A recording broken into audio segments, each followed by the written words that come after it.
Hola a todos los simpatizantes del canal ADTV. Hoy vamos a tratar un tema muy atractivo y que se encuentra muy presente en la literatura, el cine, el arte, los videojuegos y en todo el imaginario colectivo. Veremos la diversidad del Islam y esto lo haremos para combatir un poco nuestra tendencia a la simplificación.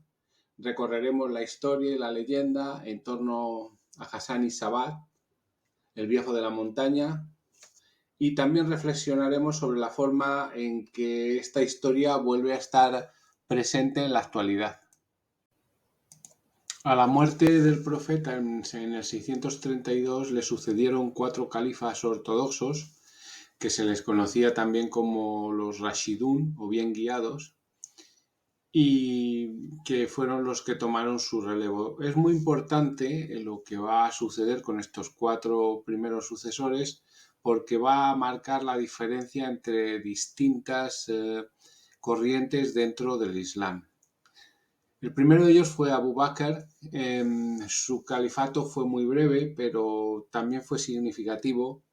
Consolidó el Islam y pacificó las tribus árabes que se habían rebelado. El siguiente fue Umar, conocido por su justicia y administración eficiente. Expandió bastante el territorio musulmán, incluyendo conquistas en el Imperio Bizantino y en el Imperio Sasánida. El siguiente califa fue Uthman. Durante su califato el Corán fue compilado y estandarizado. Su gobierno también fue expansivo, pero crecieron las tensiones internas y eventualmente dichas tensiones llegaron a su asesinato. Le sucedió, no sin controversia, con una pujante familia que estaba despuntando, que eran los omeyas, Alí, primo y yerno de Mahoma.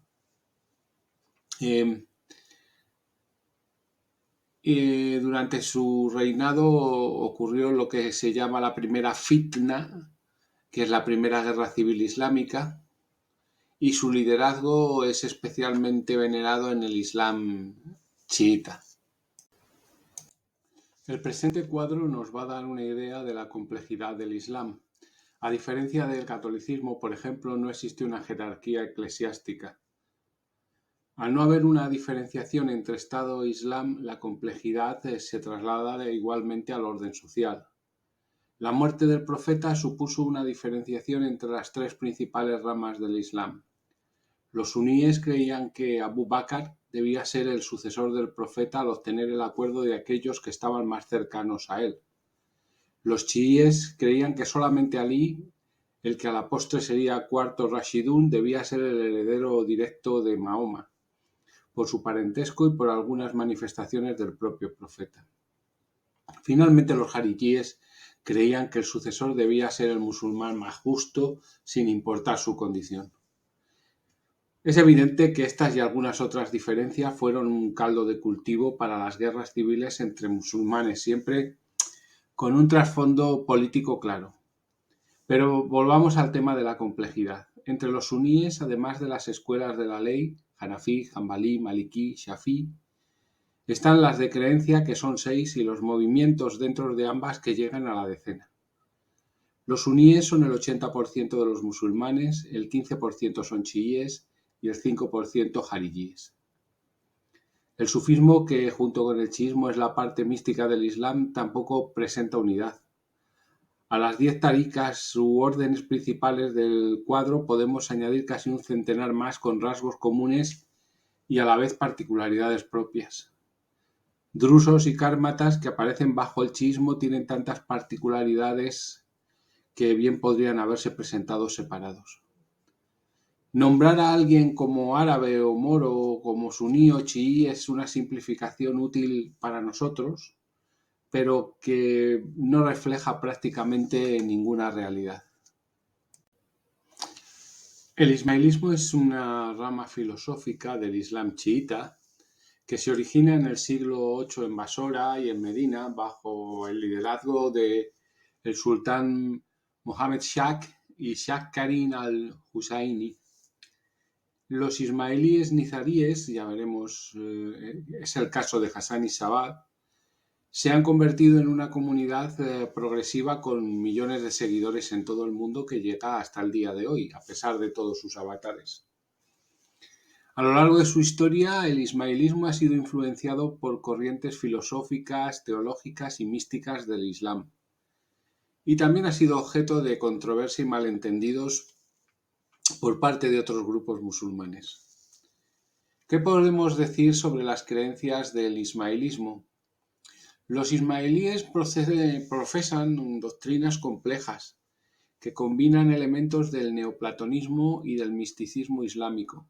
Para ellos, el Islam tiene dos principios complementarios: el exotérico o zahirí, que está representado por el Corán y la Sharia, y el esotérico o batiní, personificado por el imán y la interpretación mística del Corán. Tienen una visión cíclica del tiempo y creen en la reencarnación del alma.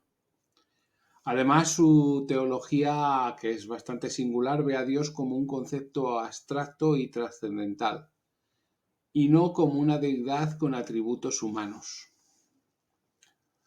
Bueno, los Jinan son textos religiosos escritos por los pirs, que son los maestros espirituales del ismaelismo.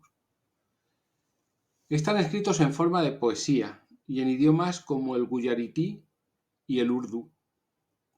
Estos textos tienen como objetivo interpretar los significados de las aleyas del Corán. Bueno, ya sabemos que una aleya es lo que se puede comparar a un versículo, ¿no?, de la Biblia. Y se interpretan estos significados en el contexto de la cultura y la lengua del sur de Asia. Los ismailíes creen que el imán tiene la autoridad de interpretar el Corán en relación con los tiempos presentes. Y los jinans son una forma importante de transmitir esa interpretación a sus seguidores. Hay otras creencias que se basan en la idea de que los números tienen significados religiosos. El número 7 es uno de los más importantes. Creen en la existencia de 7 cielos, 7 continentes y 7 días de la semana. Además tienen una interpretación dual del Corán, con un significado aparente y otro oculto. El imán para los ismailíes es la manifestación de la verdad y su camino hacia la salvación. La doctrina ismailí sostiene que la revelación divina se ha dado en 6 periodos, confiado a 6 profetas llamados natik. Estos profetas tienen la misión de predicar una religión de ley para sus comunidades. Sin embargo, el significado interno de la religión era revelado por un wasi, quien conocía el significado secreto de los ritos y de las reglas. Los natik y los wasi son sucedidos por un linaje de 7 imanes, quienes guardan y transmiten el conocimiento recibido. Y el último imán de cada periodo se convierte en el natik del siguiente periodo. Vemos que hay cierta coherencia en todo esto. ¿Qué papel tiene el imán en el ismaelismo? El imán es la manifestación de la luz creada antes que todo. Durante el periodo de los imanatos, como hemos dicho, de Muhammad ibn Ismail y de Mahdi Bilal, la relación entre el maestro y estudiantes se convierte en sagrada. Los dai o misioneros comunicaban este conocimiento sagrado y oculto del imán a los estudiantes, quienes podían ir ascendiendo por niveles sucesivos, ¿no?, de esta iniciación. En el ismaelismo nizarí el dai supremo es llamado pir y el imán es el pir en sí mismo. ¿Qué podemos decir de los ismaelíes en la actualidad? Pues que son alrededor de 15 millones de personas, se encuentran en la India, Pakistán, Siria, Tayikistán, Yemen, y la mayoría de ellos aceptan al príncipe Karim Aga Khan IV como su 49º imán. Es considerado descendiente de Mohammed a través de su hija Fátima y de su yerno Ali. Los ismaelíes nazaríes han utilizado su poder para instituir reformas en la situación de la mujer, en la comunidad, y promueven la independencia económica de las mujeres, además de su participación en política y derechos matrimoniales. Existen otras ramas del ismaelismo, que no es nizarí, como son los mustalíes y los drusos, que tienen sus propias creencias y prácticas. Nos vamos a centrar en el ismaelismo nizarí porque nuestro personaje es Hassan Sabat y pertenece a esta rama. Durante el periodo abasí, la secta ismaelita alcanzó la fuerza suficiente para que su imán, avanzara por el norte de África y aspirara al califato con el título de Al-Mahdi, que significa el oculto. El califato fatimita, que es lo que vamos a ver después, va desde el año 909 hasta el 1171. Bueno, una vez que consiguen el califato, la nueva dinastía se denomina fatimita para poner énfasis en el hecho de que ellos afirmaban ser descendientes de Fátima, hija del profeta y esposa de Alí. El fundador de la dinastía fatimita, el primer califa, fue Said ibn Hussein. El imperio fatimita fue un estado poderoso y bien administrado que alcanza su mayor esplendor bajo el califa Abu Mansur Nizar al-Aziz. El Cairo fue embellecido con nuevas mezquitas, palacios, puentes y canales. El califa va a mostrar una tolerancia notable con las personas que pertenecían a otra fe religiosa, incluyendo a los cristianos. Al-Hakim, el hijo de este gran califa, fundó la conocida Casa de la Ciencia o Al-Azhar. Estaba destinada a la enseñanza y propagación de la doctrina chiita. Desde este gran centro de la doctrina ismailita se enviaron misioneros o dais y agentes también para predicar y organizar la fe en Irak, Persia, Asia Central e India. El gobierno estaba organizado en una cancillería de Estado, una oficina del ejército y una versión del concepto moderno de defensor del pueblo con una oficina de verificación. Durante todo el tiempo que duró la dinastía fatimita, los misioneros ismailitas o dais defendieron la Tawil, que es la interpretación esotérica del Corán, y lo hacían en discusiones públicas, propagando sus doctrinas a través de sus escritos. Vamos a hablar ahora de un grupo muy interesante que son los drusos. Se ha argumentado que el éxito de los fatimitas fue lo que produjo los primeros conflictos serios con otros ismailitas. El primer cisma se produce cuando desaparece el sexto califa fatimita, al-Hakim, quizá el último de los grandes califas. Fue una desaparición misteriosa, se internó en el desierto, tenía costumbre. Además, al-Hakim tenía un celo religioso que habitualmente se transformaba en violencia. Él tenía también un carácter austero y ascético que le llevó a renunciar a la gloria y a la magnificencia de su rango. Adquirió, como he dicho, la costumbre de cabalgar por el desierto acompañado de una pequeña escolta y se dedicaba allí a la contemplación. En febrero del 1021 desaparece durante una de esas excursiones nocturnas. Este suceso sirvió de estímulo para el resurgimiento de una nueva secta cuyo dogma principal fue la creencia en la divinidad de Al-Hakim. Los miembros se negaron a reconocer como califas a sus sucesores y no tardaron en ser reconocidos y llamados drusos, derivado del nombre de su líder Al-Darazi. Es una de las sectas ismailitas más cercanas a los Hasashin. Estos drusos, además, son de bastante complejidad al tener influencias neoplatónicas, pitagóricas, gnósticas. En fin, merecerían un estudio separado, pero no es el objeto de esta charla. Lo que sí lo que es el objeto de esta charla es el ismailismo nizarí, al cual perteneció Hassan bin Sabat. ¿Qué podemos decir?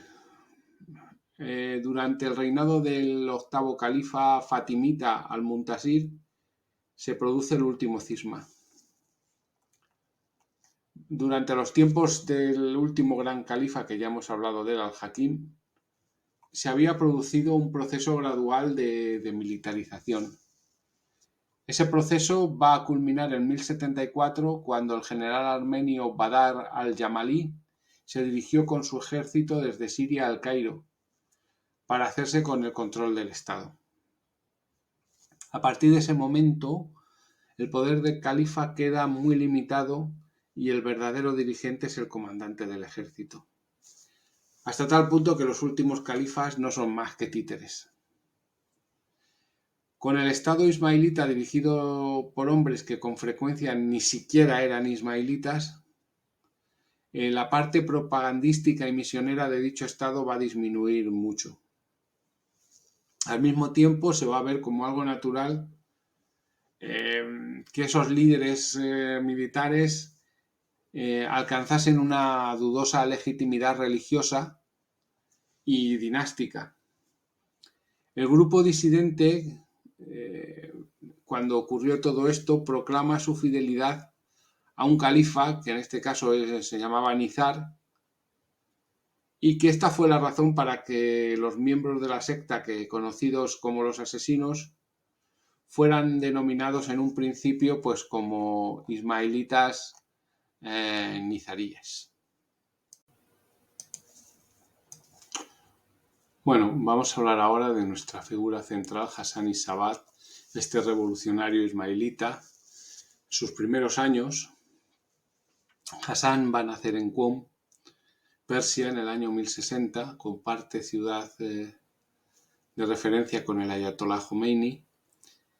Fue educado como chiita de los 12, es decir, no estrictamente en el ismailismo, y fue educado en la ciudad de Rai, cerca de Teherán. A los 7 años comienza a estudiar religión y estaba convencido de la bondad de sus doctrinas del chiismo, hasta que conoce a un dai ismailita. Este dai, llamado Amir Azarraf, intenta con éxito socavar su fe religiosa en la ortodoxia chií. Aleja a Hassan de esta ortodoxia y lo introduce en la fe ismailita.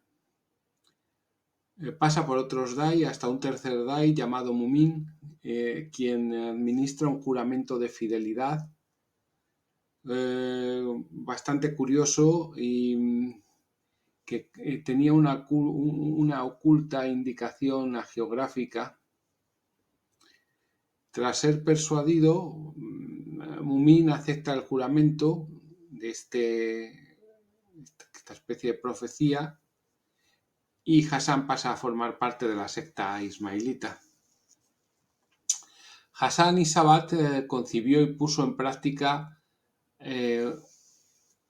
una nueva predicación o dawa, eso es lo que significa, de los ismailitas nizaríes, que estaba destinada a reemplazar la antigua dawa de los ismailitas fatimitas. Ya hemos visto hace poco que los fatimíes forjaron un gran imperio y que al final tuvieron esta escisión donde Nizar al-Mulk es el que va a salir victorioso y sobre el que Hassan Sabat va a prestar su apoyo, ¿no?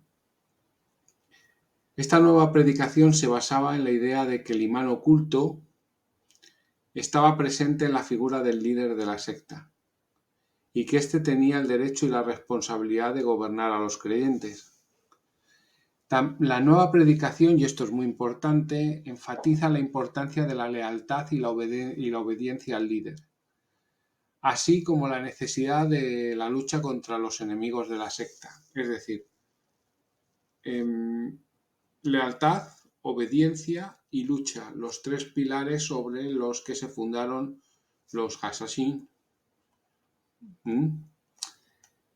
Hay una narración autobiográfica de Hassan Sabat que estuvo de su vida y de cómo se va a convertir en miembro de los ismaelitas. La obra se llama Sar Gusat y Sayyidna, más fácil y castellanizado Aventuras de Nuestro Señor, y existió en forma de manuscrito en la biblioteca formada por el propio Hassan en Alamut. Cuando la fortaleza fue ocupada por el mongol Ulegu en 1256, se ordenó a los historiadores que le acompañaban que examinaran el material antes de destruirlo. El historiador oficial de la conquista fue Ata Maliki Yubaini, que estudió las aventuras de Nuestro Señor, copió todo lo pertinente y lo adecuado, y después él describió la obra como una multitud de tratados embusteros y doctrinas falsas. Otro relato de los mismos acontecimientos fue escrito por Rashid al-Din, que dispuso de otras fuentes de información además de Yubaini, y es consenso general que esta última versión es mucho más cercana a las fuentes ismaelitas originales. ¿Qué importancia tiene el castillo de Alamut? Hassan Sabat se establece en Alamut, que se va a convertir en sede de la secta. La fortaleza tenía una ubicación en el Pico del Águila prácticamente inexpugnable y se encontraba en un lugar estratégico en las montañas del Brud, en el norte de Persia. Desde allí, Hassan y sus seguidores van a llevar a cabo una serie de operaciones militares, políticas, que les van a permitir pues, tener una gran influencia en la región con relación a unas fuerzas verdaderamente exiguas. Pero la fortaleza no era solamente un centro militar, era un centro de enseñanza y cultura, donde se produjeron importantes avances en la medicina, la astronomía y la filosofía. La importancia de esta fortaleza se debió en gran parte a la habilidad de Hassan Sabat para organizar y motivar a sus seguidores. También, y por qué no decirlo, los Hassan y sus sucesores tuvieron una habilidad política destacable y establecieron alianzas a conveniencias con políticos y militares de la región. Bueno, hay una historia de amistad que narra la amistad entre Nizam al-Mulk y Hassan Sabat, que se conocen en Neishapur, junto a otro discípulo que nosotros vamos a reconocer muy bien, que es Hakim Omar Khayyam, el autor del Rubaiyat, y los tres entablan una estrecha amistad. Y además establecen una especie de compromiso donde dicen que compartirían la fortuna con quien quiera de ellos que alcanzase relevancia en el futuro. Hay dudas sobre esta historia, pero parece que puede tener bastantes visos de verosimilitud. Nizam al-Mulk fue un hombre muy culto, instruido, y que va a escribir un famoso tratado sobre el arte de gobernar. Su logro más importante fue la fundación de academias bien organizadas donde se impartía enseñanza superior, particularmente la conocida como Nizamiyat, que la fundó en 1065 en Bagdad. Su amistad con Hassan Sabat y el patronazgo que le ofreció hacen pensar que Hassan era mucho más que un fanático, muchísimo más.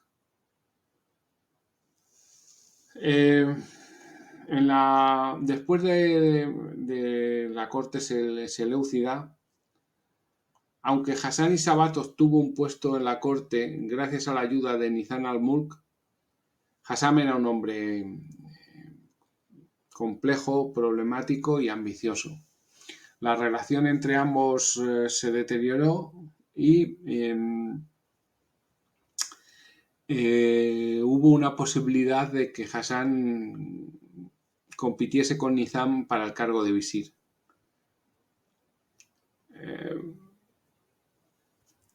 Hasán fue, por decirlo suavemente, invitado a abandonar la corte. ¿Qué podemos decir sobre el carácter de Hasán? Pues era un hombre de fuerza, de carácter, de hábil y confiado en sus fuerzas. Aunque las fuentes muchas veces oscilan entre el hecho y la leyenda, se sabe que las leyendas tienen en este caso bastante relación con los hechos.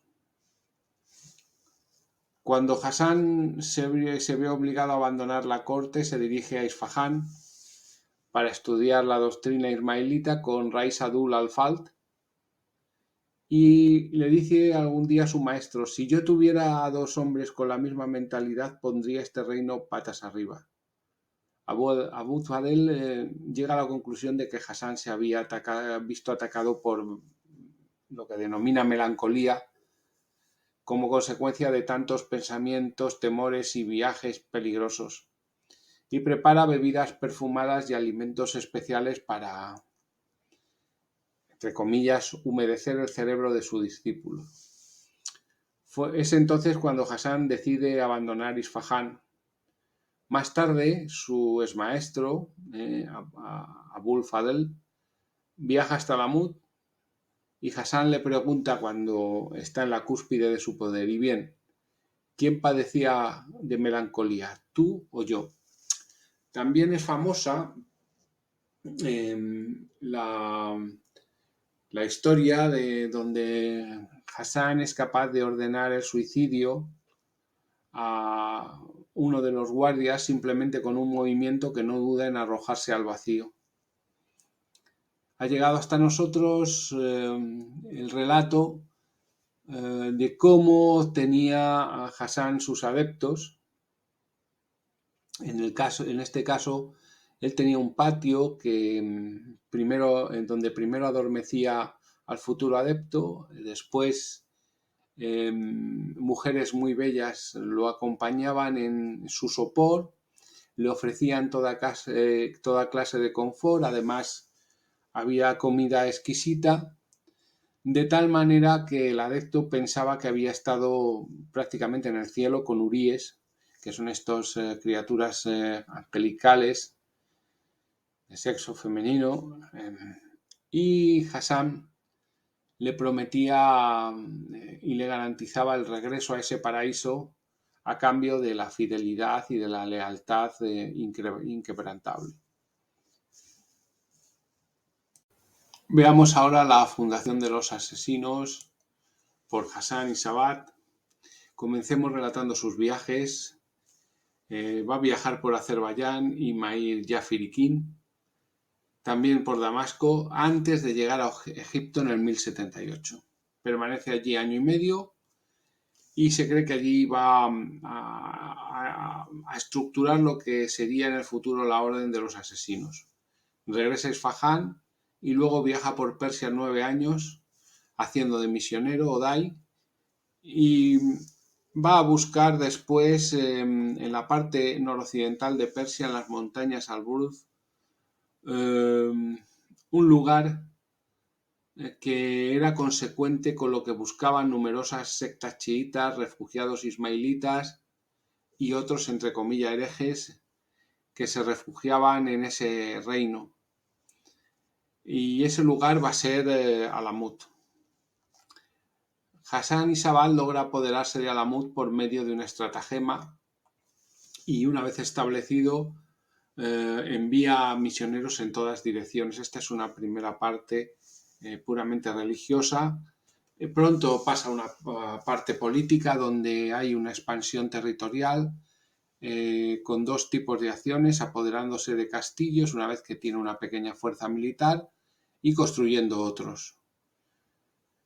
Era una persona de un ascetismo y una severidad extremos. En 35 años nadie bebió vino en Alamut y ni siquiera se conservó en odres. Además, en 2 incidentes puntuales mandó asesinar a 2 de sus 2 hijos. La orden se consolida y estructura dicha orden con varias categorías, dando lugar a lo que se llaman dais misioneros y fidais los propios asesinos. Se dice que los 35 años que pasó en Alamut solo abandonó sus aposentos en 2 ocasiones y fue para subir a la azotea. Al principio había pocos compañeros, 60 o 70 hombres, pero con el tiempo aumentó su capacidad de reclutamiento puntual y de montar acciones rápidas y efectivas, cuasi militares y otras a nivel de actividad de los asesinos, donde dichos asesinos extremaban el sigilo, el camuflaje y demás. El asesinato político no era desconocido en el Islam. Incluso se dijo que el propio Mahoma lo utilizó durante su vida. Pero hay que entender una cosa, que la maestría de Hassan Sabat fue entender cómo estaba organizada la sociedad musulmana y cómo la desaparición de ciertos puestos claves creaban un caos tremendo que era fácil de aprovechar, bien para sus propios intereses o para los de los intereses que le habían contratado. La organización de los asesinos era totalmente jerárquica y ya veremos que tiene un asombroso paralelismo con la de los templarios. En el mismo momento en que Hassan prevé que va a morir, estructura de forma magistral su sucesión, repartiéndola y separando la parte religiosa de la parte militar y de la parte, digamos, de instrucción de estos fieles o asesinos. Los asesinatos de los cometidos por los asesinos van a depender en buena parte del maestre, esta palabra va a ser muy importante, de turno de la orden. Al principio eran asesinatos típicamente religiosos, el gran objetivo siempre fueron los suníes, no fueron los cruzados. Uno de sus objetivos favoritos y uno de sus fallos permanentes fue Saladino. Durante 4 veces, en 4 intentonas, intentaron asesinarlo y no lo pudieron realizar. Al principio, como dije, eran asesinatos de tipo religioso, pero después fueron pasando a ser de tipo político. El legado de Hassan Sabat es un legado complejo porque no se puede constreñir solamente al prototerrorismo, sino que también hay que saber que Hassan poseía una mentalidad exquisita, un excelente conocimiento de la teología, era un erudito y así lo atestigua la biblioteca que tenía, y tenía una fuerza de voluntad irreductible. No puede pasar a la historia simplemente como uno más de los asesinos. Esto resulta básicamente incierto. Durante más de un siglo, los asesinos estuvieron dentro de los territorios cruzados y tuvieron tratos con los francos residentes en Tierra Santa. Su enemigo, como hemos dicho, siempre fueron los sunitas. Solo hubo un asesinato que afectó a un cristiano, ya lo veremos al final, pero fue un asesinato que tuvo repercusiones, ya que fueron obligados a pagar tributo, aunque después se cambiaron las tornas. Los templarios mantuvieron contactos con los asesinos y en algunos de los castillos más cercanos al estado asesino eran castillos templarios, como el de Tortosa y Chastelblanc. Aunque pocos cronistas y soldados europeos comprendieron el propósito religioso subyacente en los asesinos, se ha dicho que los templarios lo comprendieron bien. Los austeros y espirituales templarios, que buscaban alguna forma de perfección perdida, con un concepto nostálgico de la orden de caballería, conscientes de su valentía, lealtad y propósito religioso, no pudieron dejar de reconocer y se dice que utilizar los métodos de los asesinos y los servicios de los mismos tan próximos a los suyos. Existen en la organización de las dos órdenes una similitud y unos paralelismos bastante desconcertantes, ¿no? El hecho de tener priores, maestres y demás. Uno de los retos más interesantes en saber en qué medida se produjo la influencia de los asesinos en la Orden del Temple es la estrategia de la posesión de castillos, que es una estrategia que habían desarrollado los asesinos con bastante anterioridad a los templarios. A nivel, digamos, psicológico hay una similitud entre asesinos y templarios al ser hombres que no pertenecían a un primer nivel de nobleza, pero sí un hombre que buscaban una espiritualidad nueva, reforzada con los ideales de lucha y además, como hemos dicho, con una organización similar.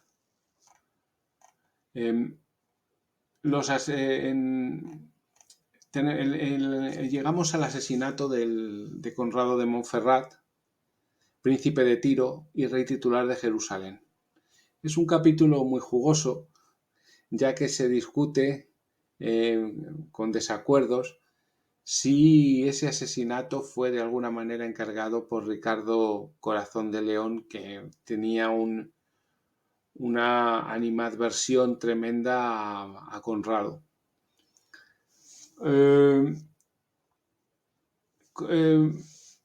Ricardo abandonó Tierra Santa vestido de templario y fue capturado y hecho prisionero en Austria, y ahí comienzan un poco los rumores de esta narración y leyenda que no tiene confirmación verdaderamente de fuentes fiables, pero que es uno de los encantos de toda esta mezcla de fuentes fidedignas y de leyendas y relatos que rodean a los asesinos y, por qué no, también de vez en cuando a los cruzados.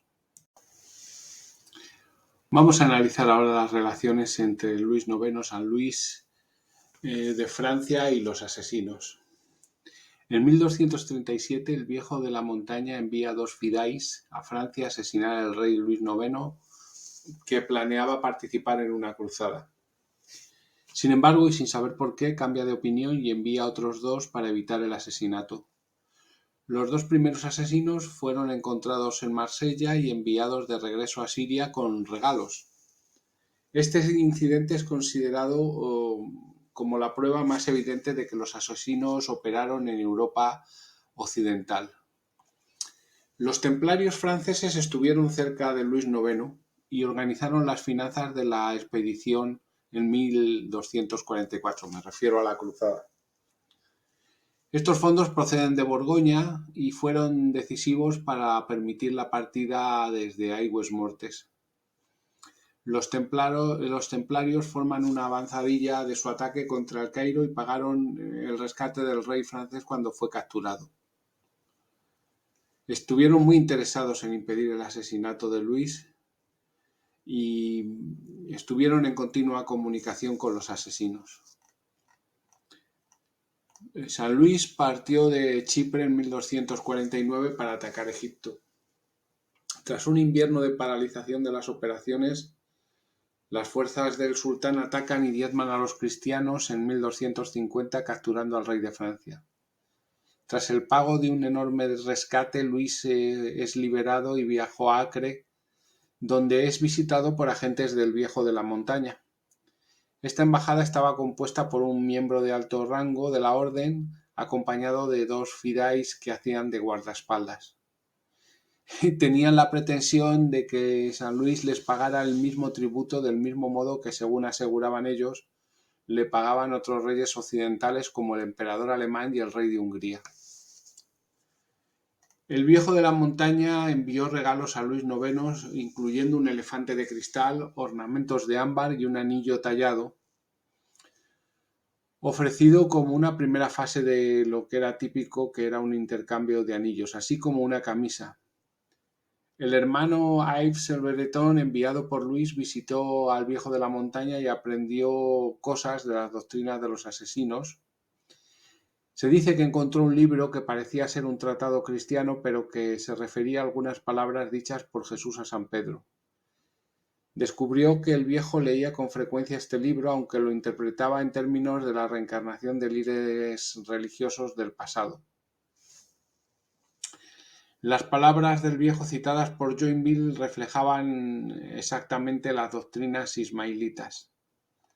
Después de la última cruzada de Luis IX, la historia y la doctrina de los asesinos pasarían a convertirse en una cuestión reservada exclusivamente a la leyenda. El romanticismo lo tomaría y la modernidad, a través de la literatura, el cine, los videojuegos, han seguido tomando esta historia y este cúmulo de leyendas como una fuente de inspiración permanente. En el libro de los asesinos, la secta de los guerreros santos del Islam, de Edward Burman, Luis Racionero tiene un prólogo interesantísimo y acertadísimo donde hace en fechas prácticamente contemporáneas con el derrumbe de las Torres Gemelas, hace un paralelismo muy interesante entre la figura de Osama Bin Laden y la de Hassan Sabat. Merece mucho la pena leer este prólogo y voy a intentar ponerlo, por lo menos dejar un enlace, aunque el enlace lo tendrán que copiar y pegar en el navegador porque no sé por qué YouTube no permite ejecutar los enlaces de la descripción directamente. Y también les dejaré pues el cúmulo de información que he utilizado un poco para hacer esta grabación. Muchas gracias por la atención, espero que haya sido de interés y nos vemos en el próximo programa. Un saludo a todos.